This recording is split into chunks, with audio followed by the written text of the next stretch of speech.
తెల్లవారి వరకు నన్ను చాటు నుంచినేడలా ఎంత మేలు, నాకెంత కాలమని నీవు నియమించిన తరువాత నన్ను జ్ఞాపకం చేసుకోవాలని నేను ఎంతో కోరుతున్నాను. మరణమైన తరువాత నరులు బ్రతుకుతురా? యోబు అడుగుతున్నాడండి. ఒకసారి చదవండి మాట. యోబు పత్రిక, యోబు గ్రంథం 14:14.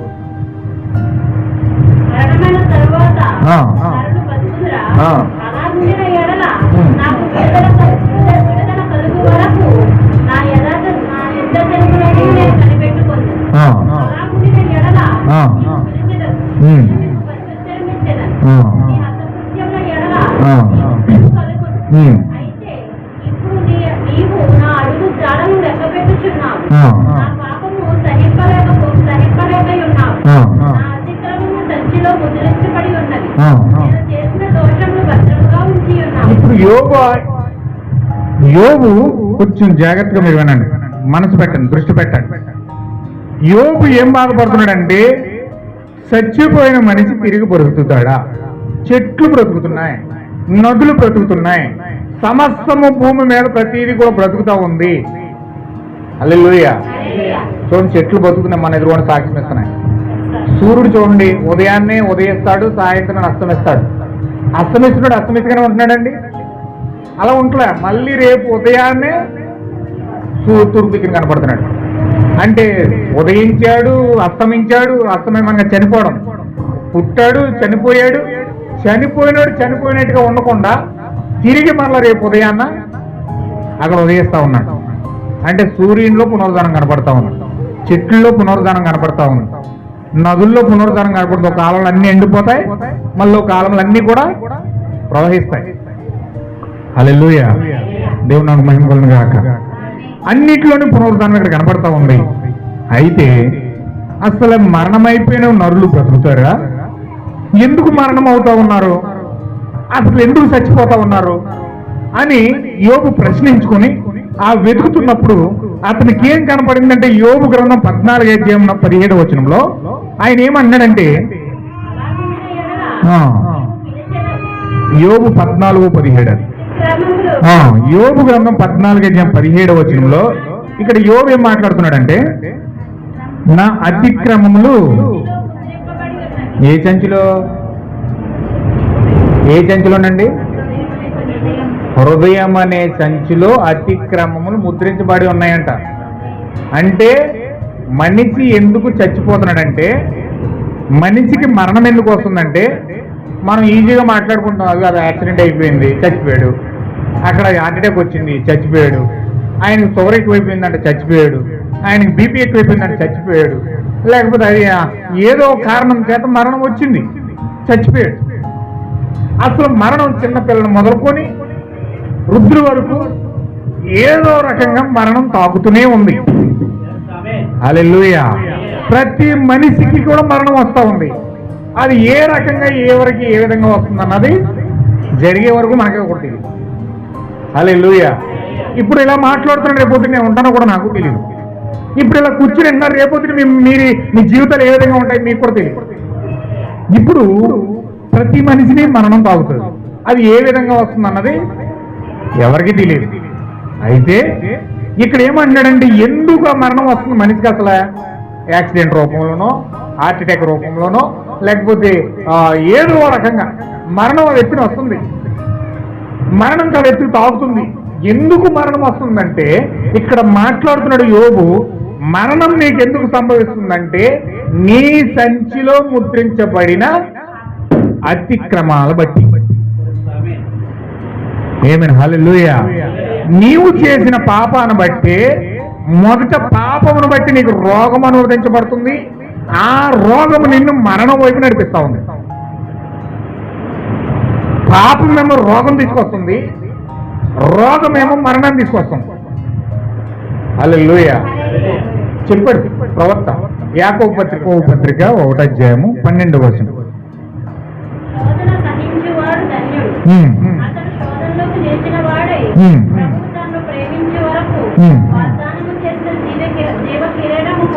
శ్రీకిరణం పొందును. ఇలాగా శోధన సహిస్తే, దేవుడు శోధిస్తున్నాడు, ఆ శోధనను సహిస్తే ఆ శోధనకు నువ్వు నిలిచిన వాడు అయితే ప్రభువు తన్ను ప్రేమించిన వారికి వాగ్దానం చేసి నువ్వు వారికి జీవకిరీటం ఇస్తాడు. అంటే నువ్వు జీవకిరీటం పొందుకోవాలంటే శోధన సహించాలి. ప్రభు యొక్క శోధనకు నువ్వు నిలబడాలి. ఒకవేళ నిలబడకపోతే నువ్వు జీవకిరీటం కోల్పోతావు. దేవుడు కీడు విషయమే శోధింపబడనేరడు, ఆయన ఎవరిని శోధింపడు గనుక ఎవడైనా శోధింపబడినప్పుడు నేను దేవుని చేత శోధింపబడుచున్నానని అనకూడదు. ఇది మాట గుర్తుంచుకోండి.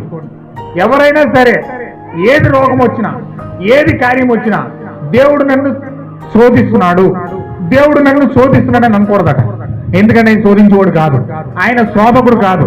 ఆయన ఏం చేస్తాడంటే శోధించాలంటే శోధకుడికి నేను అప్పచెప్తాడు. హల్లెలూయా. ఎవరు వింటున్నారా? వాక్యం మీద దృష్టి పెడుతున్నారండి. కొంచెం వాక్యం మీద దృష్టి పెట్టండి. దేవుడు వాక్యం మీద దృష్టి పెట్టండి. దేవుడు మీతో మాట్లాడుతున్నప్పుడు వాక్యానికి లోబడండి. దేవుడి యొక్క వాగ్దానము కొరకు మనము నిలిచినప్పుడు జీవకిరీటం మనం పొందుకుంటాం. ఇక్కడ దేవుడు శోధించాడు. నిన్ను శోధించడానికి నిన్ను ఎవరికి అప్పగిస్తాడట? ఎవరికి అప్పగిస్తాడండి? శోధకుడు ఎవరు? లూసిఫర్. మిస్టర్ లూసిఫర్ ఉన్నాడు మన మధ్యలో. ఆ లూసిఫర్కి దేవుడు నిన్ను అప్పగిస్తాడు.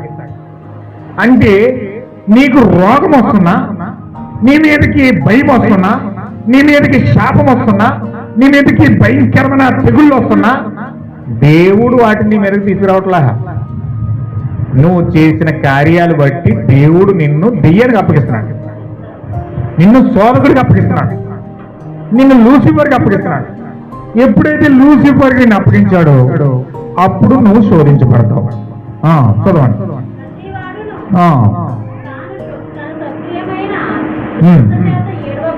ఏడవబడి శోధింపబడును, దురాశ గర్భము ధరించి పాపము కనగా. అదనమాట. మరణం ఎలా వస్తుందండి? అందరూ చెప్పాలి. ఈ వాక్యం ఒకసారి నాతో అందరూ కలిసి చదవండి. నేను చదువుతాను, నా వెనకాల మీరు మాట పలకండి. నా వెనకాల మీరు చెప్పండి. ప్రతి వాడును తన స్వకీయ దురాశల చేత ఏడవబడి మరులు కొల్పబడిన వాడే శోధించబడును. దురాశ గర్భము ధరించి పాపము కనగా పాపము పరిపక్వమై మరణమును కన్నును. అంటే నీకు మరణం వస్తుందంటే నీ పాపము పరిపక్వమైనది అని అర్థం. హల్లెలూయా. ప్రతి వానికి మరణం వస్తుందంటే అతని యొక్క పాపం పరిపక్వతకు చెందింది. అంటే నీకు మరణం వచ్చిందంటే నీ పాపం పరిపక్వం అయిపోయింది. అంటే నీ పాపం పరిపక్వం అంత అయ్యేంత వరకు కూడా నీవు పాపం చేస్తూనే ఉన్నావు.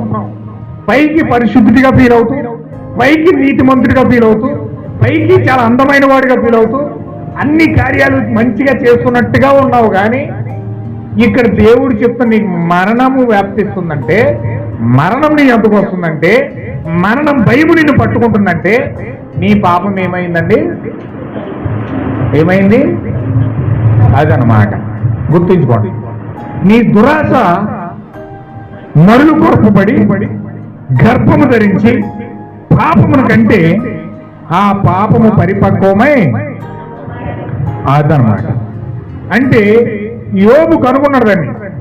యోబు దాన్ని కనుగొని ఎందుకు మాట్లాడుతున్నాడంటే, నువ్వెందుకు శోధించబడుతున్నావు, ఎందుకు నీకు పాపం అంటుకుంటా ఉంది, ఎందుకు నీకు రోగం అంటుకుంటా ఉంది, ఎందుకు సాతాను నిన్ను శోధిస్తా ఉంది, ఎందుకు నిన్ను భయముతో నింపేసింది, ఎందుకు లోకముతో నింపేసింది, ఎందుకు భయంకరమైన వ్యాధులు గుండా, శోధన గుండా, భయంకరమైన మరణకరమైన కార్యాలు గుండా నిన్ను తీసుకెళ్తుందంటే నీ అతిక్రమం అంతా కూడా ఎక్కడున్నదట? ఎక్కడున్నదండి? ఎక్కడున్నదండి? ఎక్కడున్నదండి? అదనమాట. చాలా జాగ్రత్తగా గమనించుకోండి అమ్మా. జీవితంలో సంపాదించుకుంటాం, తింటాం, తాగుతాం, చచ్చిపోతాం. ఇది మామూలే. రేపు పొద్దున పనికి వెళ్ళకపోతే డబ్బులు రావు. రేపు కష్టపడకపోతే డబ్బులు రావు. అవి ఆలోచించి కూరగాయలు కొనాలి, డబ్బులు కొనాలి, బట్టలు కొనుక్కోవాలి, అన్ని కొనుక్కోవాలి, అవి చేయాలి, ఈ చేయాలి, జీవితంలో ఇవన్నీ చెయ్యాలి. ఎవరి బాధ ఆడే పడాలి, ఎవరు కష్టం ఆడే కష్టపడి పయించుకు తినాలి. ఈ జీవితం మామూలే. మనుషులందరూ కూడా తినడం, చనిపోవడం, పుట్టడం, తినడం, అవి సంపాదించుకోవడం, చచ్చిపోవడం. మనిషి పుట్టడం అన్ని వాళ్ళని చూసి వీళ్ళని చూసి ఏదో సంపాదించుకోవడం, అవి చేసుకోవడం, చచ్చిపోవడం. పలానోడు అది వచ్చిందంటే చచ్చిపోయాడు, ఇది వచ్చిందంటే చచ్చిపోయాడు, అలాగ అయిపోయిందంటే చచ్చిపోయాడు, ఇలాగ అయిపోయిందంటే అయిపోయింది. ఏయో మాట్లాడుకుంటారు, ఏయో చేసుకుంటారు. కానీ అసలు నీకు మరణం ఎందుకు వస్తుందంటే, రోగం ఎందుకు వస్తుందంటే, నిన్ను భయం ఎందుకు ఎంటాడుతుందంటే, నిన్ను పాపం ఎందుకు ఎంటాడుతుందంటే, నిన్ను శాపం ఎందుకు ఎంటాడుతుందంటే, నీ యొక్క పాపము, నీ యొక్క అతిక్రమము నీ హృదయం అనే సంచిలో ముద్రించబడి ఉంది. హల్లెలూయా. పాపాన్ని తీసుకోవడానికి మనిషి తాపత్రయపడ్డు. ఎవడైనా వచ్చి నీ మొక్క మీద నీ పాపం చెప్పాడంటే నీ చెప్పించుకుని కూడా ఎత్తవాడి. అలా నోడు నన్ను ఇంత మాట అంటాడా? హల్లెలూయా. నన్ను ఇంత మాట అంటావు నువ్వు? నేను చేశానా? నేను చెందానా? నేను ఎంత కలిగి ఉన్నానా? నేను ఇది కలిగి ఉన్నానా అని వాదించి తిరగబడి దెబ్బలాడడానికి ప్రయత్నం చేస్తావు. కానీ నీ హృదయంలో ఉన్న పాపాన్ని తీసుకోవడానికి మాత్రం మనిషి ప్రయత్నం చేయడు. మనిషి ఏమాత్రం ప్రయత్నం చేయడానికి. మనిషి దేనికోసం ఆకర్షించబడుతున్నాడంటే, దేనికోసం దురాశ వస్తుందంటే, అతనికి పాపం చేయడానికి దురాశ అతను ఎంత అవుతుందంట. ఒక కవి చెప్పాడు, మహానుభావుడు. ఆయన ఏం చెప్పాడంటే, దురాశ దుఃఖానికి చేయటం అన్నాడు. ఏమన్నాడండి? ఏంట దుఃఖం? అదే మరణం. మనిషికి ఎల్లప్పుడూ దురాశ, ఆశకు మించిన ఆశ, ఏదో చేసేది, ఏదో పొందేసుకోవాలి, ఏదో నాకు కాంతి ఏదో పొందుకోవాలి, ఏదో సంతృప్తి అవక సంతృప్తికరంగా జీవించలేక లేనిదాన్ని ఆశించి దురాశ పరులై దుఃఖాన్ని తెచ్చుకుంటూ ఉంటారు. హల్లెలూయా. వారి జీవితంలో లేనిది పొందుకోవడానికి తాపత్రయపడుతూ ఉంటారు. పెళ్లి చేసుకుంటారు, భర్త ఉండడానికి, చక్కగా సంతోషంగా జీవించగలిగిన సంసారం ఉంది, పిల్లలు ఉన్నారు. కానీ ఈమె ఏం చేస్తా తెలుసా? భర్త సరిపోక, ఆమె దురాశ అణుచుకోక పరాయి పురుషుడు కోరుకుంటారు. ఏంటండి అది? దురాశ. ఈమెకి భర్త సరిపోవట్లేదు, భర్త ఇచ్చే ఆనందం సరిపోవట్లేదు ఈమెకి, పక్క భర్తను కోరుకుంటారు. హల్లెలూయా. దేవుని నామమునకు మహిమ కలుగును గాక. భర్తను చేసుకుంటారు, భార్యను చేసుకుంటాడు ఇతను. ఆ భార్య అందం సరిపోదు, ఆ పిల్లల సంతోషం సరిపోదు, ఆ యొక్క ఆనందం చంపుకోలేక పక్కింటాడు భార్యను కోరుకుంటాడు, పక్కింటాడు భర్తను కోరుకుంటుంది, పక్కింటాడు భార్యను కోరుకుంటాడు. వ్యక్తి అక్రమ సంబంధాలు ఎందుకు వస్తున్నాయి? దేనికి వస్తున్నాయి? దురాశ. పక్కింటాడు ఫ్రిడ్జ్ కొనుక్కుంటుంది, వీళ్ళ ఇంట్లో ఫ్రిడ్జ్ లేదు. ఏమనిపిస్తుంది? వాళ్ళు మంచి ఫ్రిడ్జ్ కొని వేసుకున్నారు, మన ఇంట్లోనే ఫ్రిడ్జ్ లేదు, మన ఫ్రిడ్జ్ ఉంటే బాగుంది, ఆ ఫ్రిడ్జ్ ఉంటే బాగుంది. ఏదో రకంగా సీటు తీసుకున్నా, అవి తీసుకున్నా, అప్పు చేసి ఫ్రిడ్జ్ కొనేసి నీకు వేసుకుంటారు. రేపు వచ్చి సీటుడు వచ్చి నా సీటు కట్టంటాడు, నీ దగ్గర దొంగలు ఉంటాం. ఏం చేస్తావు అప్పుడు? ఓ 6 రోజులు వస్తాడు, 2 వారాలు వస్తాడు, ఫ్రిడ్జ్ ఎట్టిపోతాడు. ఏంటది? దురాశ. నువ్వు ఆశించి తెచ్చుకున్నదాన్ని, ఆశించి ఏదో తెచ్చేసినది ఇంట్లో పెట్టేసుకోవడం. వాళ్ళు ఇల్లు కట్టేసుకున్నారు, ఇల్లు కట్టుకోలేదు. వాళ్ళు మంచి బట్టలు కొనేసుకున్నాను, కొనుక్కోలేదు. వాళ్ళు అది చేసేసుకున్నాను, చేసుకోలేదు. ఏంటది? దురాశ. మనిషిని ఎల్లప్పుడూ ఏడవబడేది ఏంటంటే, బైబిల్ చెప్తుంది, యాకోబు చెప్తున్నాడు, దేని చేత ఈ మరులు కోల్పబడి ఏడవబడుతున్నారంట? దురాశ చేత మరులు కోల్పబడి ఏడవబడుతున్నారంట. ప్రతి మనిషి అలా ఏడవబడుతూ, లేని దాన్ని ఆశిస్తూ, దురాశపడి దుఃఖాన్ని తెచ్చుకుంటూ, పాపం చేస్తూ దానికోసం ఏం చేస్తున్నారు? మరణానికి పాత్రులు అయిపోతున్నారు. హల్లెలూయా. మరణం ఎందుకు వస్తుందండి? ఎందుకనే నీ దురాశ వలన పాపం చేసి నీ యొక్క గర్భంలో, హృదయం అనే గర్భంలో పాపాన్ని మూట కట్టుకుంటున్నావు. నీ మూట ఎక్కడ కట్టబడుతుందంటే పాపాల మూట నీ హృదయం అనే సంచి. ఏ సంచి అది? నీ గర్భం, నీ యొక్క హృదయం అనే గర్భం. దేవుడు నివసించవలసిన గర్భంలో పాపాన్ని మూట కడుతున్న మనిషి, దేవుడు నివసించవలసిన గర్భంలో శాపాన్ని మూట కట్టుకుంటున్నాడు మనిషి, దేవుడు నివసించవలసిన గర్భంలో దురాశతో ఏడవబడిన భయంకరమైన ఆశలు కట్టుకుంటున్నాడు మనిషి. దేనికోసం పరిగెత్తాలో, దేనికోసం ఆశపడాలో, దేనికోసం దాహం కొనాలో, దేనికోసం ఆరాటపడాలో పక్కన పెట్టి దేనికోసం ఆరాటపడుతున్నాడండి? వాక్యం కోసం దాహం కొనవలసిన వ్యక్తి, వాక్యం కోసం ఆశపడవలసిన వ్యక్తి పాపం కోసం దురాశపడి గర్భంలో దాన్ని దాచుకుంటున్నాడు. మర్చిపోకుండా ప్రియమైన సహోదరి సహోదరులారా, ఇప్పుడు మీ గర్భాల్లో యోబు పలుకుతున్నట్లుగా ఇదేమి ముద్రించబడి ఉందండి? అతిక్రమములు సంచిలో ముద్రించబడి ఉన్నాయి. నేను చేసిన దోషములు భద్రంగా ఉంచి ఉన్నావు అంటున్నాడు. అంటే నువ్వు చిన్నప్పటి నుంచి చేసిన ప్రతి దోషము, ప్రతి అతిక్రమము ఎక్కడికి పోలేదు, కానీ అవన్నీ కూడా ఎక్కడ ముద్రించబడ్డాయి? ఎక్కడండి? అందరూ చెప్పాలి.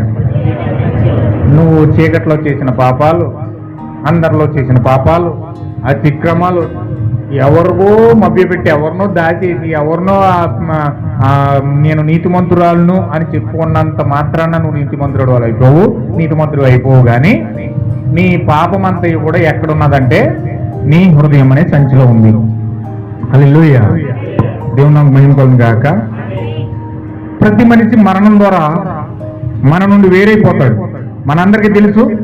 అయితే నిజానికి నీ జీవితం మరణమే ముగింపు అవుతూ ఉంది. చనిపోయిన వాడి నుండి వారు వేరైపోతా ఉన్నారు, అతని ప్రాణం పోతుంది. కానీ తరువాత అనేది ఏంటి అన్నది మనం ఇక్కడ మాట్లాడుతూ ఉన్నాం.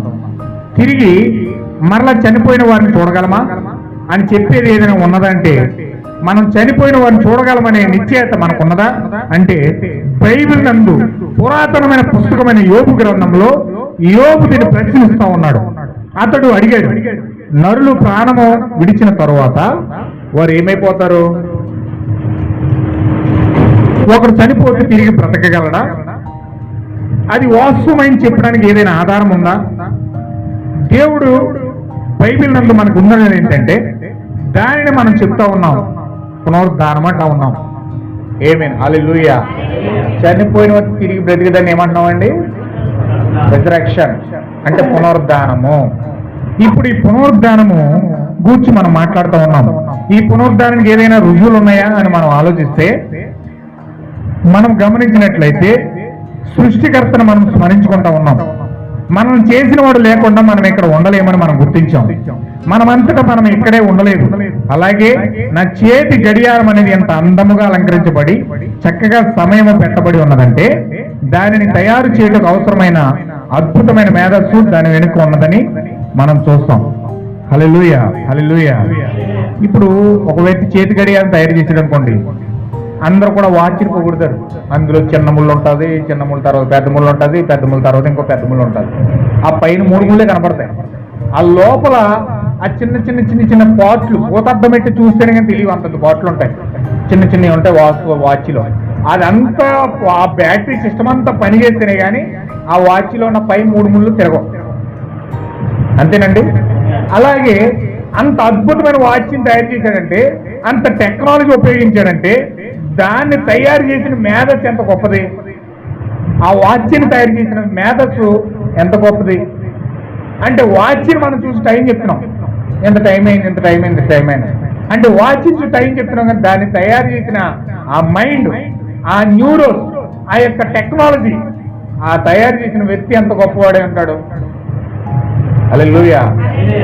వాచ్ని మనం అంత పొగుడుతున్నాం. అలాగే ఈ సృష్టినంతా సూర్యుడు ఎక్కడ ఉండాలో, చంద్రుడు ఎక్కడ ఉండాలో, నక్షత్రాలు ఎక్కడ ఉండాలో, చెట్లు ఎక్కడ ఉండాలో, నదులు ఎక్కడ ఉండాలో, సముద్రం ఎక్కడ ఉండాలో, భూమి ఎక్కడ ఉండాలో మొత్తం అన్నీ కూడా దేనికదే సపరేట్ గా తయారు చేసి సృష్టించి అద్భుతంగా సృష్టి అంతా తయారు చేసిన దేవుడు ఆయన మీద ఎలా ఉంటుంది? హల్లెలూయా. అందరూ వాచ్నే చూస్తారు కానీ వాచ్ తయారు చేసిన వ్యక్తిని చూస్తారా? ఏమండి, అందరూ వాచ్ కోసం మాట్లాడుకుంటారు కానీ వాచ్ తయారు చేసిన వ్యక్తి కోసం మాట్లాడుకుంటారా? అలాగే అయిపోయింది బైబిల్ కోసం కూడా. అందరూ సృష్టి కోసమే మాట్లాడతారు కానీ సూర్యుడి కోసం, చంద్రుడి కోసం, నక్షత్రాల కోసం, పర్వతాల కోసం, సముద్రాల కోసం, ఆ యొక్క కొండల కోసం, ఎత్తైన పర్వతాల కోసం, అన్ని అందాల కోసం, సెలయేళ్ళ కోసం, భూమి మీద ఉన్న ప్రతి ప్రకృతి యొక్క సెలయేళ్ళు అందాల కోసం మాట్లాడుకుంటారు కానీ సైన్స్, ఆ యొక్క టెక్నాలజీ, నక్షత్రాలు, గెలాక్సీలు, సూర్యుడు, చంద్రుడు అన్నిటి కోసం మాట్లాడుకుంటారు. అన్నిటిని పరిశోధన చేసి ఇంత టెక్నాలజీ ఉందని ప్రజలకు వివరిస్తారు కానీ దాన్ని తయారు చేసిన దేవుడి కోసం మాట్లాడుకుంటారండి. హల్లెలూయా. ఈరోజు అంత అద్భుతమైన మేధస్సు సృష్టి అంతటిని తయారు చేసిన సృష్టికర్త ఈరోజు మన మధ్యలో ఉన్నాడని మనం ఎంత సంతోషించాలి. హల్లెలూయా. ప్రతి ఒక్కరు తత్వజ్ఞానాన్నో లేక పాండిత్యాన్నో లేకపోతే వారి ఆలోచన ధోరణి చూస్తే అనేకులు అవతరించుటను, హల్లెలూయా, అవతరించుటను రీకాగ్నిషన్ నమ్ముదురు. But Christianity is not recognition. క్రైస్తవము దేవుని యొక్క అవతారాలు కాదు. భూమి మీద ఉన్న మనుషులంట అవతారాలు నమ్ముతారంట. అంటే ఈ దేవుడు ఈ అవతారంలో వచ్చాడు, ఈ దేవుడు ఈ అవతారంలో వచ్చాడు, ఈ దేవుడు ఈ అవతారంలో వచ్చాడు, అవతారాలు నమ్ముతారంట తప్ప అసలు సృష్టికర్త నమ్మరట.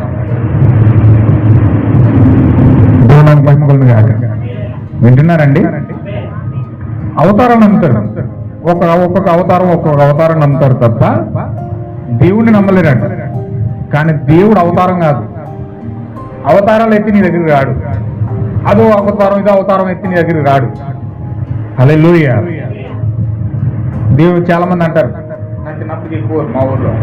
ఏమని చెప్పేవారంటే దేవుడు ఎలా వస్తాడంటే ఒక అవతారం వేసుకుని, ఒక పండు ముసలోళ్ళలాగో లేకపోతే గడ్డం వేసుకునో, ఒక అడుక్కునే వాళ్ళలాగో, లేకపోతే ఎలా వస్తాడు ఇలా వస్తాడని చెప్పి అలాంటి వాడికి వచ్చి పూట భోజనం పెట్టి పంపిస్తే, మంచి బట్టలు కొనిచ్చి పంపిస్తే అలాంటి వాడు పుణ్యం వస్తుంది. ఒకవేళ దేవుడే ఆ రూపంలో రావచ్చేమో మనకు తెలియదు అని చెప్పుతారు. నమ్మేవారు అలాగా.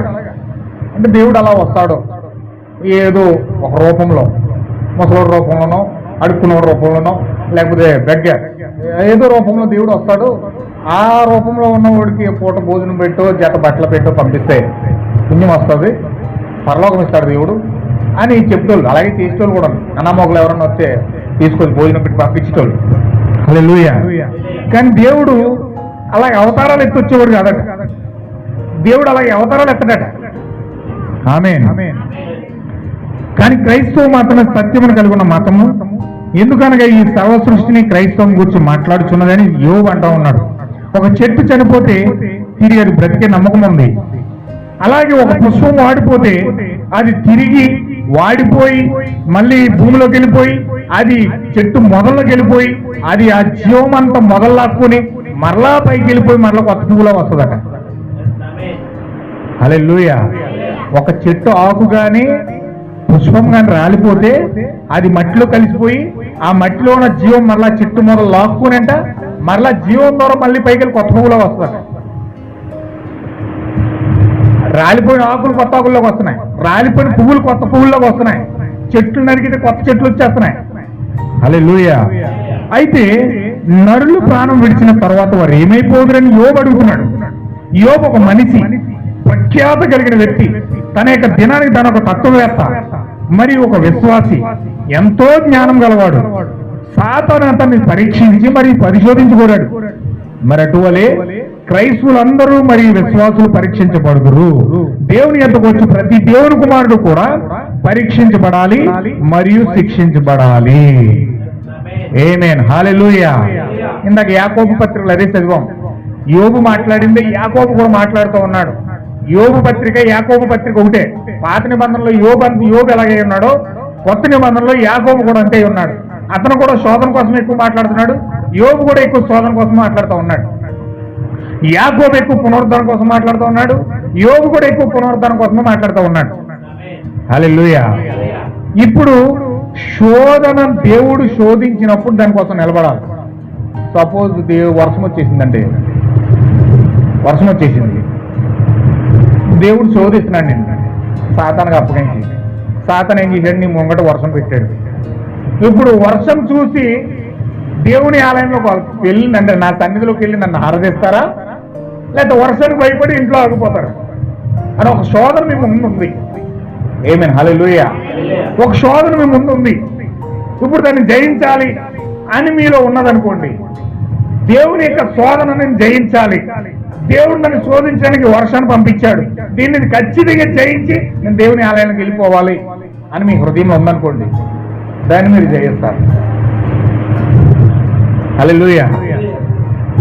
దెయ్యం ఏం చేద్ది, ఆ శోధన మేము ముంగటెట్టి, అయ్యి బాబోయ్ నువ్వు వర్షంలో తడితే జ్వరం వచ్చేది, నీకు రేపు పొద్దున హాస్పిటల్కి వెళ్ళాలి, ఇంజక్షన్ చేయించుకోవాలి, జలుబు వచ్చారు, అయ్యి వచ్చారు, ఈ వచ్చారు అని వాడు ఏం చేస్తాడు, ప్రకృతి సంబంధమైన కార్యాలన్నీ ముంగట పెట్టి నిన్ను మరణం వైపు తీసుకెళ్లి మరణాన్ని చూపించి భయపెడతాడు.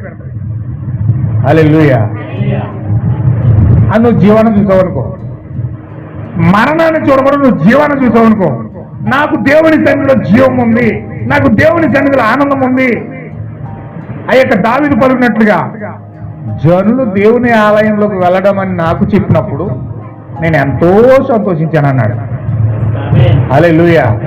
ఎందుకంటే దావీదు దేవుని సన్నిధిలో ఆనందాన్ని వెతుక్కున్నాడు, దేవుని సన్నిధిలో సంతోషాన్ని వెతుక్కున్నాడు, దేవుని సన్నిధిలో జీవాన్ని వెతుక్కున్నాడు.